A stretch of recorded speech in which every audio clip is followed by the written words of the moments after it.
ధనుసు రాశి వారికి ఈ వారం చాలా అనుకూలంగా ఉంది. విద్యలోనూ ఉద్యోగంలోనూ మంచి ఉత్తీర్ణులు అవ్వడం, మంచి మార్పు చోటు చేసుకుంటుంది. ఉద్యోగంలో పేరు ప్రఖ్యాతలు లభిస్తాయి. మీకు కోరుకున్న ఉద్యోగం మీకు లభించే అవకాశాలు గ్రహగతులు చక్కగా గోచరిస్తోంది. వీరికి అర్ధాష్టమ శని నడుస్తోంది. శని చతుర్థంలో వీరికి బలంగా ఉన్నారు. ఏదైనా కార్యక్రమం తలబెట్టినప్పుడు అది నిర్విఘ్నంగా పూర్తి చేయగలుగుతారు.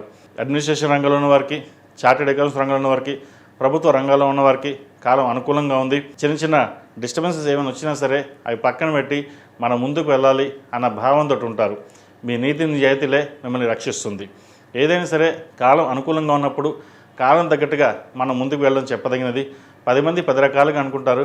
అవేమీ పట్టించుకోకుండా స్థిరమైన నిర్ణయాలు తీసుకుని ఏదైతే మీరు నిర్ణయం తీసుకున్నారో ఆ నిర్ణయం మీద కట్టుబడి ముందుకు వెళ్ళండి. జీవిత భాగస్వామి సలహాలు సూచనలు మీకు ఎంతగానో మేలు చేస్తుంది. రావాల్సిన బెనిఫిట్స్ ఏవైతున్నాయో రావడం, అదేవిధంగా రావాల్సిన ధనం ఏదైతే ఉందో చేతికి అందడం జరుగుతుంది. ఎప్పుడో పెట్టిన స్థిరాస్తుల విలువ పెరగడం, చక్కటి అవకాశాలు రావడం, ఇటువంటి జరిగే అవకాశాలు కూడా లేకపోలేదు. ఒక స్థిరాస్తి కొనుగోలు చేస్తారు, ఇంకో స్థిరాస్తి నమ్మి దాన్ని ఫిక్స్డ్ డిపాజిట్ కానీ సేవింగ్స్ కానీ చేసే ప్రక్రియ ప్రారంభిస్తారు. ఏదైనా సరే పిల్లలు బాగుండాలి, భవిష్యత్తు కోసం మనం కష్టపడాలి. 10 మంది బాగుంటే మనం బాగుంటాం, మనం బాగుంటే వాళ్ళు బాగుంటారు అనే విధానంతో ముందుకు వెళ్తారు. విద్యా సంస్థలో పనిచేసిన వారికి, టీచింగ్ ఫీల్డ్లో ఉన్న వారికి, అదేవిధంగా ఇన్స్టిట్యూట్స్కి చాలా అనుకూలంగా ఉంది. స్టూడెంట్స్కి చాలా వరకు బాగుంది. విద్యార్థులు ప్రతిరోజు దక్షిణావతి స్తోత్రం పఠించడం చెప్పదగినది. గ్రూప్స్కి ప్రిపేర్ అవుతున్న వారికి, సివిల్స్కి ప్రిపేర్ అవుతున్న వారికి కాలం చాలా అనుకూలంగా ఉంది.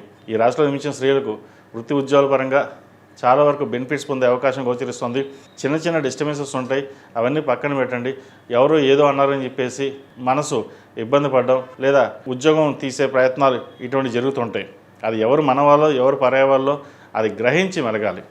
ఎందుకంటే ఒకసారి అందరూ మన వాళ్ళే కదని కొన్ని ఇన్ఫర్మేషన్ ఇవ్వడం వల్ల అది మనకి బ్యాక్ ఫైర్ అయ్యే అవకాశం గోచరిస్తుంది. ఈ విషయంలో జాగ్రత్త వహించండి.